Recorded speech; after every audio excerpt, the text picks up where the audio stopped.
आज हम बाल भाषा भारती पुस्तक से पहला पाठ प्रकृति का संदेश पढ़ेंगे, जो एक कविता है। इस कविता के रचयिता या कवि सोहनलाल द्विवेदी जी हैं। इस पाठ को पढ़ने से पहले इसका संक्षिप्त परिचय हम जानेंगे। प्रकृति सदा से मानव की संगनी रही है। प्रकृति क्या रही है? मानव की सदा से संगनी रही है। अब यहाँ संगनी शब्द का अर्थ है साथी। साथी किसे कहते हैं? जो हमारे सुख और दुख में हमेशा हमारे साथ रहे। यह विभिन्न रूपों में मानव को प्रेरणा भी देती रही है। प्रकृति क्या देती रही है? मानव को प्रेरणा भी देती रही है। अब आपके लिए प्रेरणा शब्द क्या है? बिल्कुल नया। प्रेरणा के बारे में जानेंगे। प्रेरणा कहते किसे हैं? प्रेरणा का अर्थ है किसी काम में मन लगाने के लिए भाव या विचार उत्पन्न करना।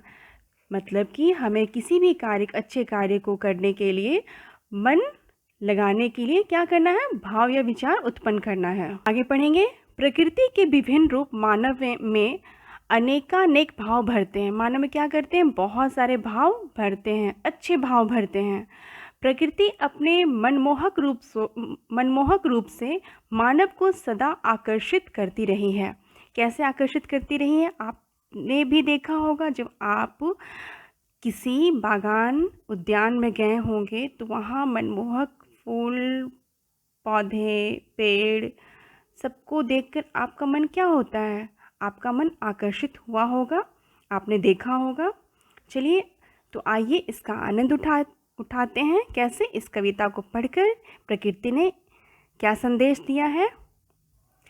इस संदेश को सोहनलाल द्विवेदी जी ने कविता के माध्यम से प्रस्तुत किया है।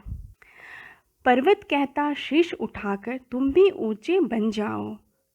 सागर कहता है लहराकर मन में गहराई लाओ। इस पंक्ति को फिर से पढ़ेंगे।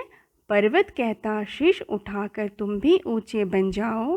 सागर कहता है लहराकर मन में गहराई लाओ। अब हम इस पंक्ति का अर्थ हम समझेंगे। पर्वत कहता शीश उठाकर तुम भी ऊंचे बन जाओ का अर्थ है ये नहीं कि तुम बहुत लंबे बड़े हो जाओ। इसका तात्पर्य ये नहीं। इसका तात्पर्य है तुम इतने बड़े हो जाओ कि दूसरों के दुख दर्द को देखने, समझने और उन्हें दूर करने का प्रयास कर सको। तुम इतने महान बन जाओ। दूसरी पंक्ति है। सागर कहता है लहराकर मन में गहराई लाओ। इससे तात्पर्य है जिस प्रकार समुद्र में सैकड़ों नदियाँ रात दिन लगातार गिरती हैं, फिर भी समुद्र में कभी बाढ़ नहीं आती।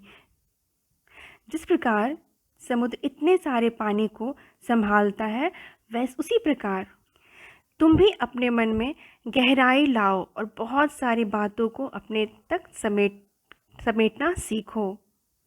आगे की पंक्ति हम पढ़ेंगे। पृथ्वी कहती धैर्य न छोड़ो। पृथ्वी क्या कहती है? धैर्य न छोड़ो। कितना ही हो सिर पर भार। क्या देखा आपने? पृथ्वी पर कितनी भार है। हम इस पर बहुत सारे हमने सभी पृथ्वी पर कितने सारे घर बना रखे हैं। इसके साथ दिन रात ट्रैफिक, परिवहन, फैक्ट्रियों का धुआं, इतनी सारी चीज़ें पृथ्वी पर फैली हुई हैं, लेकिन फिर भी पृथ्वी क्या करती है? स्थिर बनी रहती है। वो अपना धैर्य नहीं छोड़ती। यही हमें सिखाती है पृथ्वी कि कितनी भी सर पर हो, कितना भी सर पर भार हो, हमें धैर्य नहीं छोड़ना चाहिए। जिस प्रकार पृथ्वी अपने सुख को त्याग कर दूसरों का भार उठाती है, उसी प्रकार हमें भी अपने सुख को त्याग कर दूसरों का भार उठाना चाहिए। यही मानवता है। इस धैर्य और त्याग की शिक्षा हमें पृथ्वी से मिलती है या पृथ्वी हमें देती है। दूसरी पंक्ति है। नभ कहता है फैलो इतना ढक लो तुम सारा संसार। नभ के विस्तार का मतलब है, नभ हमें संदेश देता है कि हमें अपना विस्तार करना चाहिए। विस्तार किस रूप में? अच्छे कार्य करके हमें अपने नाम, यश, कृति फैलाना चाहिए। जितने अच्छे कार्य हम करेंगे, हमारे भीतर अच्छी ऊर्जा आएगी, हम नेक इंसान बन सकेंगे।